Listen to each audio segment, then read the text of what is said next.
Ya son 2 años desde que Razer nos trajo la primera versión del Kishi, el cual, no hay duda, fue un éxito. Incluso con un precio alto, se convirtió en uno de los referentes del mercado, ofreciendo un control de alta calidad con controles dignos de una consola. Y Razer intenta repetir su éxito con el nuevo Kishi versión 2. Cambia la fórmula con un nuevo diseño con palancas y botones completamente diferentes. Veamos si vale la pena o nos recuerda que las segundas partes nunca son buenas. Bienvenidos de nuevo, yo soy Claudio y esto es De Cero a Tech.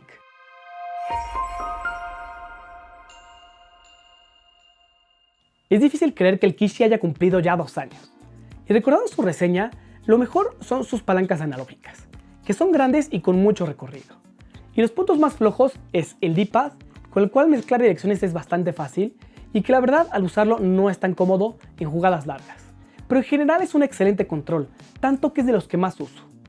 Y Razer lanzó esta versión 2 sin tanta fiesta, así que veamos qué tal se comparan. Empezamos comparando las cajas y a primera vista es muy claro que hay un cambio importante, con la caja original siendo mucho más chiquita que esta nueva versión. Esto obligado por el cambio total que hicieron en la forma del control. La abrimos y podemos ver inmediatamente esta forma, que claramente nos recuerda al Backbone One para el iPhone. Además del control, vienen 2 plásticos adicionales para acomodar teléfonos con otros tamaños, como los Red Magic, o tal vez alguno con una funda muy delgada. Debajo tenemos la espuma, la cual tiene una ventanita, pero esta vez apenas deja ver que hay algo atrás.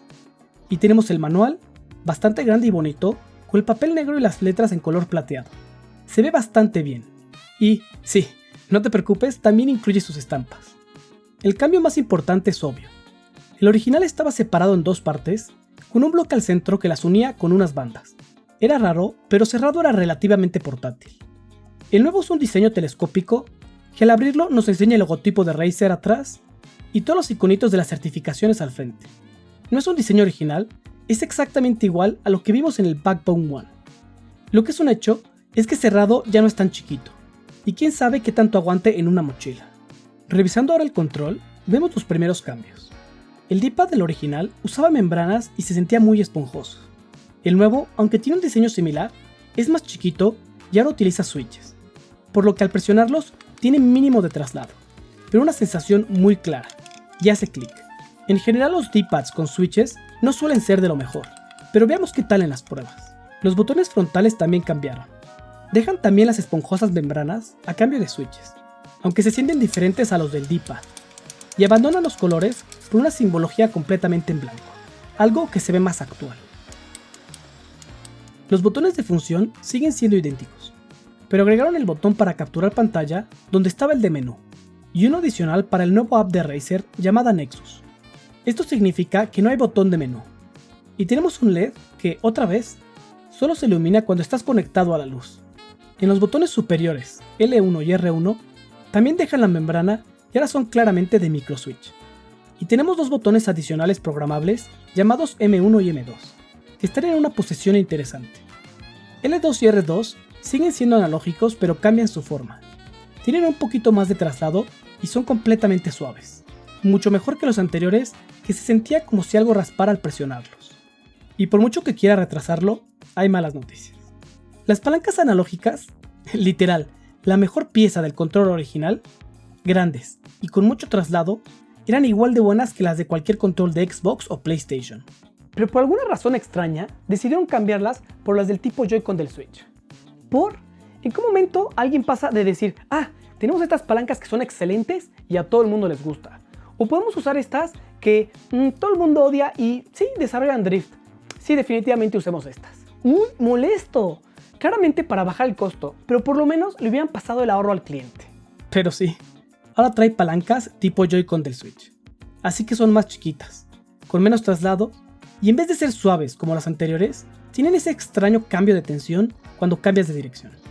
Pero bueno, esperemos que vengan por lo menos bien calibradas. Obviamente, también incluyen su característico click. Detalles adicionales del diseño es que incluye las aperturas para dejar pasar el sonido. Y abajo tenemos el puerto USB-C, que, igual que el anterior, solo sirve para poder cargar el teléfono. No lo puedes usar para audífonos o accesorios. El conector USB está del lado derecho del control, y tienes que tener mucho cuidado al conectarlo porque no tiene ningún tipo de flexión como el GameSeed X2. Así que primero ponemos el lado izquierdo de nuestro teléfono y extendemos el control hasta que podamos conectar el USB del otro lado. Y al quitarlo, recuerda quitar primero este lado, si no le vas a poner muchísima presión al conector y al puerto de tu teléfono. Definitivamente algo mejorable.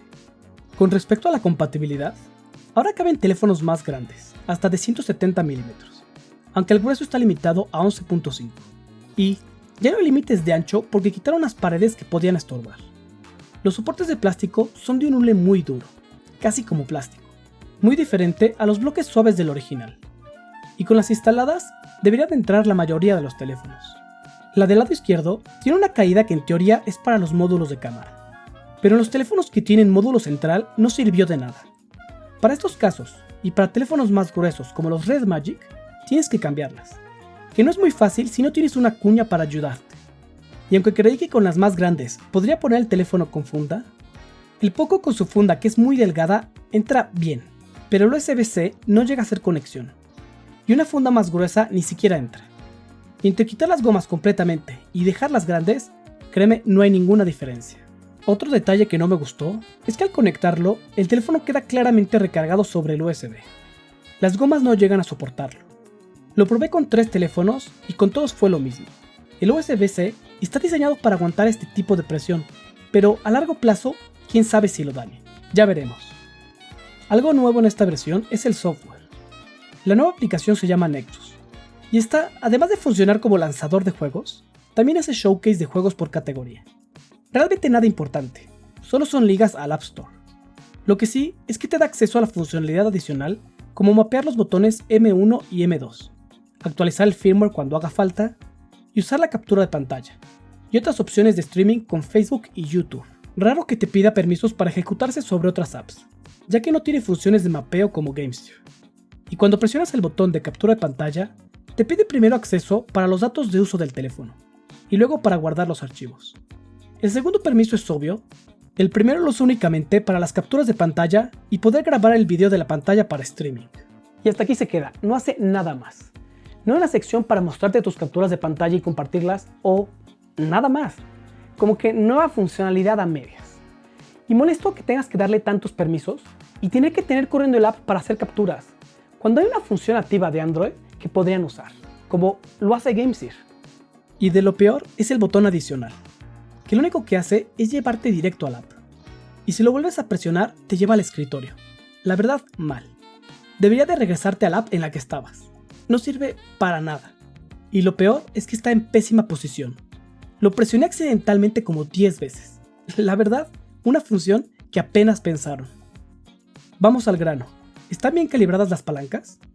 Y sí, definitivamente mucho mejor que en otros controles que también las usan.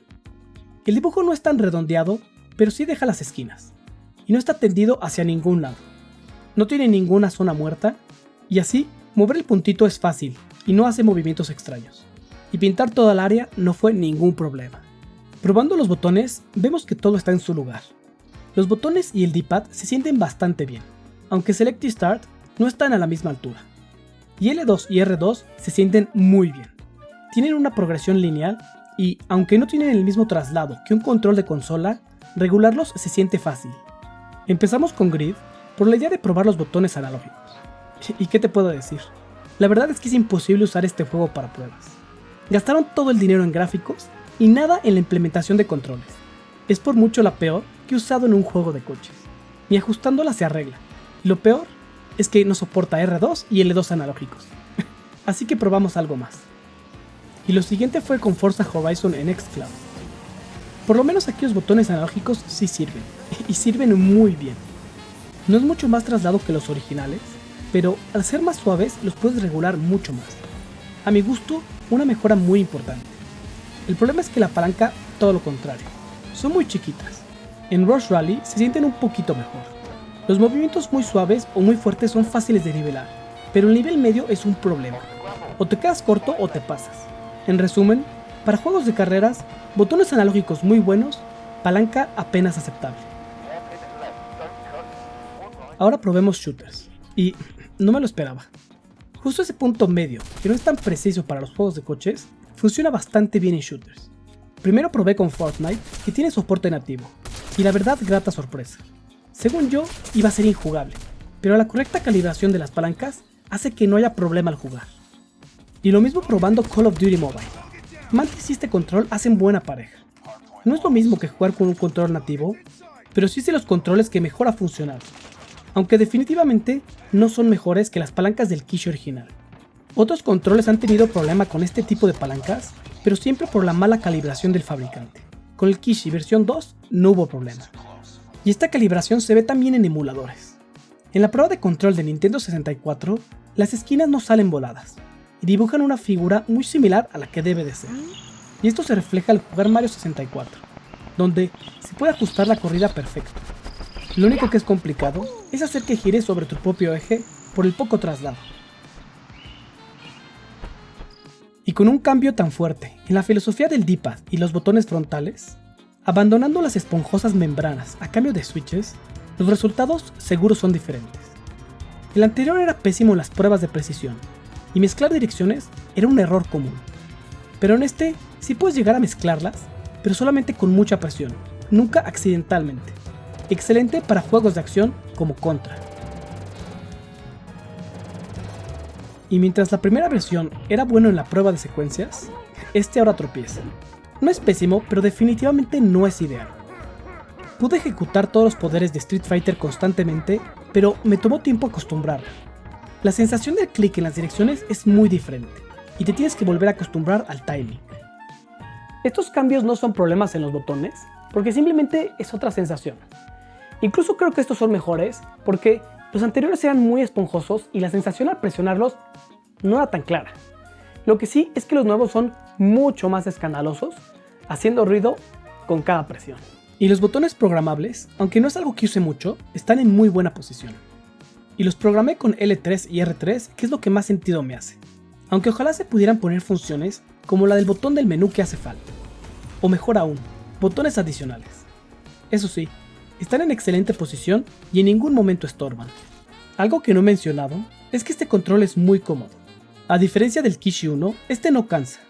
El espacio que queda entre la agarradera y el teléfono se ajusta muy bien a la mano, y usarlo por periodos prolongados no es problema. Definitivamente un mejor diseño. Sé que no es un control pensado para Windows, pero es importante saber que sí puedes usarlo en otras plataformas, por si buscas un control universal. Para conectarlo necesitas una extensión USB-C. Como hay más espacio, te puedes ahorrar el conector de codo que necesitamos con el Kishi original. Windows lo detecta perfectamente, con nombre y todo. Pero al ser un dispositivo Direct Input, tienes las limitaciones normales de este protocolo.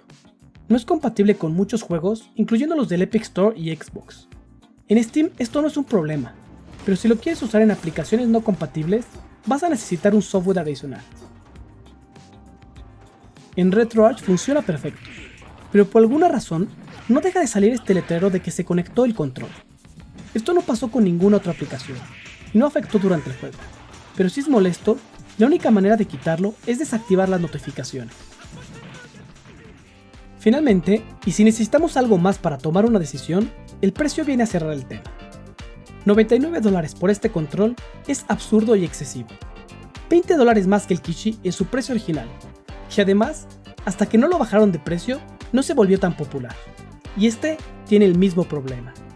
Es una actualización en algunos puntos como los gatillos analógicos, el D-pad y principalmente la comodidad de uso, pero tiene peores palancas analógicas y, aunque copiaron mucho del Backbone, las funcionalidades adicionales como el conector de audífonos o usar el USB inferior para conectarlo, no se las pusieron.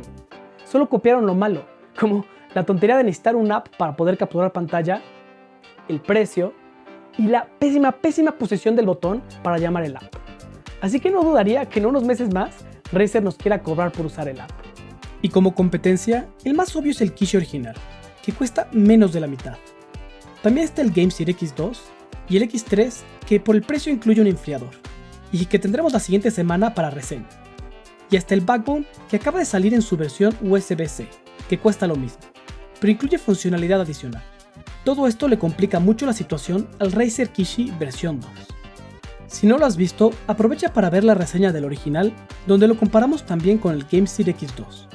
Y suscríbete porque ya viene la reseña del X3. Y no olvides darle like al video. Recuerda, juegos retro, tecnología moderna de Zero Attack.